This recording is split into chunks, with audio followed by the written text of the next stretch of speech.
अस्सलाम वालेकुम दोस्तों।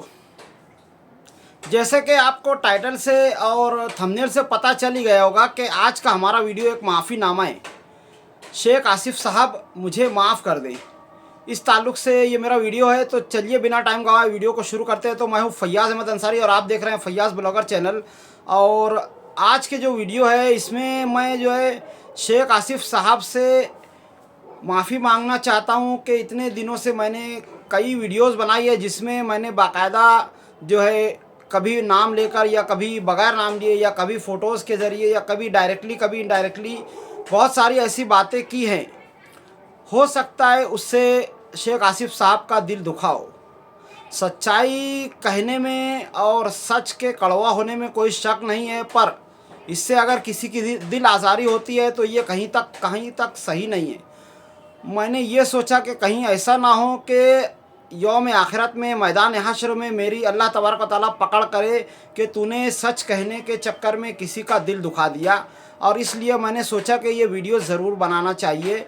और मैं शेख आसिफ साहब से इस ताल्लुक़ से कहना चाहूँगा कि अगर इस तरह के किसी वीडियो से आपका दिल दुखा हो तो मैं इसके लिए माज़रत चाहता हूँ, माफ़ी चाहता हूँ।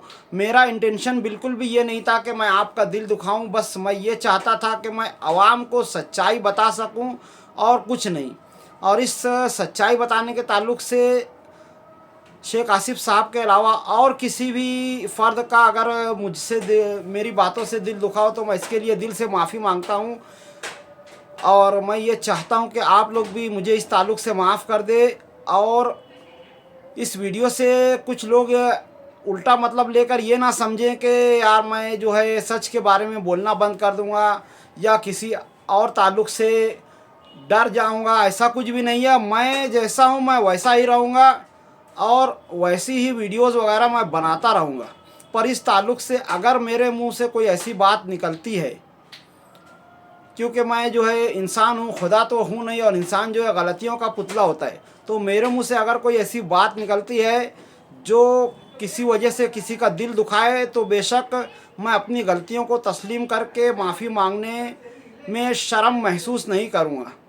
और इसी तरह से मैं ये चाहूँगा कि शेख आसिफ साहब जो है इस वक्त अगर हार का सामना कर रहे हैं तो उन्हें ये चाहिए कि मालेगांव की तरक्की के कामों में बढ़ चढ़ कर हिस्सा लें, मुफ्ती साहब का साथ दें या ख़ुद से कुछ ऐसा करें जिससे मालेगांव शहर तरक्की की तरफ चल पड़े। तालीम सस्ती हो, इस ताल्लुक़ से कोई कदम उठाया जाए। और इसके लिए ज़रूरी नहीं है कि आप सियासत में आएँ, साफ़ सफाई के ताल्लुक़ से आप कुछ काम करें।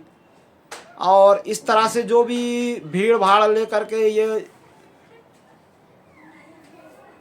अपना कोई भी सियासी पार्टी हो, किसी एक की तरफ से नहीं कहना चाहूँगा, जो भीड़ भाड़ करके करना चाहते हैं वो सब बंद करें जिससे शहर का माहौल ख़राब होने के चांसेस हों। मैं ये चाहूँगा कि इस तरह का कोई गैदरिंग वगैरह ना करें और सिर्फ़ मालेगांव की तरक्की पर हर कोई लीडर ध्यान दे। अब यहाँ से शहर मालेगांव की नज़र, आवाम की नज़र हर एक लीडर पर यह रहेगी कि वो शहर की तरक्की के लिए क्या करता है। जोकर चाले शहर में बर्दाश्त नहीं की जाएगी।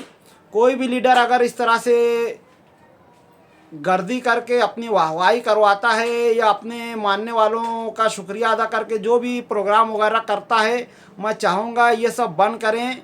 ये सब शुक्रिया वगैरह करने के लिए हमने आपको वोट नहीं दिया है। हम ये चाहते हैं कि आप अगर जीत कर आए हों या हार कर आए हों, हर एक लीडर से मैं ये चाहूँगा कि आप लोग काम करें, काम दिखना चाहिए, गर्दी नहीं दिखना चाहिए। गर्दी की बिना पर वोट नहीं मिली है, काम की बुनियाद पर वोट मिली है, तो काम दिखना चाहिए।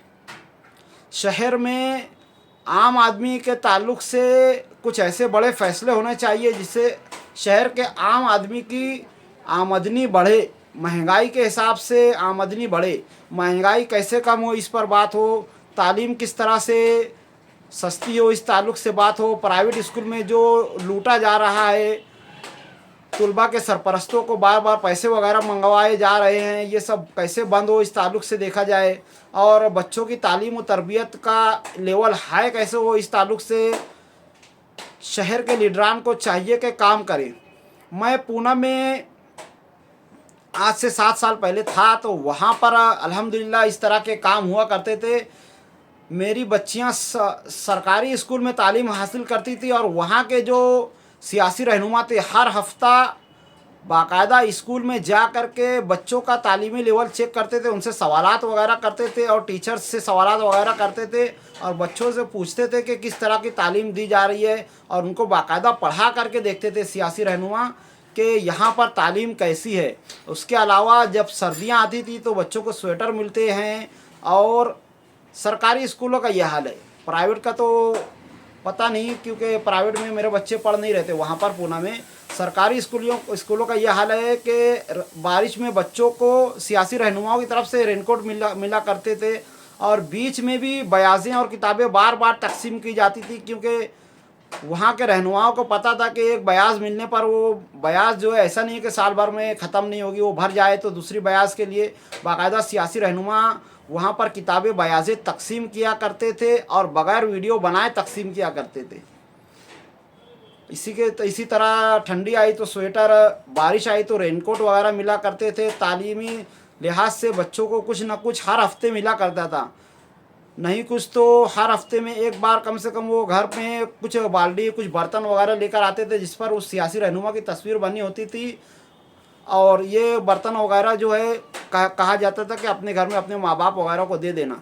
तो सियासी रहनुमाओं का इस तरह से वहाँ पर पूरी नज़र रहती थी कि शहर की तालीम व तरबियत किस तरह से जा रही है। और यहाँ पर हमारे सियासी रहनुमाओं का क्या हाल है आप लोग देख ही रहे हैं। वहाँ से जब मेरे बच्चे, हम लोग पूना से मालेगांव में शिफ्ट हुए और मेरे बच्चे यहाँ की प्राइवेट स्कूल्स में गए तो बाकायदा 2 हफ्ते के बाद मेरी बच्चियों ने कहा कि अब्बू हमारा साल बर्बाद हो रहा है, यहाँ पर कुछ भी पढ़ाई नहीं होती है पूना के बिनिस्बत। पूना में इतनी सख्त पढ़ाई हुआ करती थी कि एक बच्चा किताब बयाज से नज़र उठाकर दूसरी तरफ नहीं देख पाता था। और यहाँ पर अजीब अजीब काम कर रहे हैं, पढ़ाई लिखाई छोड़ करके कुछ भी प्रोजेक्ट वगैरह बना रहे हैं, कुछ भी कर रहे हैं। हमारा साल बर्बाद हो रहा है, हमको यहाँ से निकालो और पूना के स्कूल में डालो या कहीं ऐसी जगह पर डालो जहाँ पर अच्छी तालीम व तरबियत हो। तो उसके बाद मैंने बच्चों को उठा करके इस्लामी मदरसे में डाला और वहाँ पर उन्हें इत्मीनान मिला कि हाँ मदरसों में वैसी तालीम हो रही है कि हम जब से जाते हैं जब तक का वहाँ पर रहते हैं मुसलसल हमारी तालीम पर मेहनत की जाती है और वाकई में मेहनत की जाती है। तो ये है हमारे आज के स्कूलों का हाल शहर की।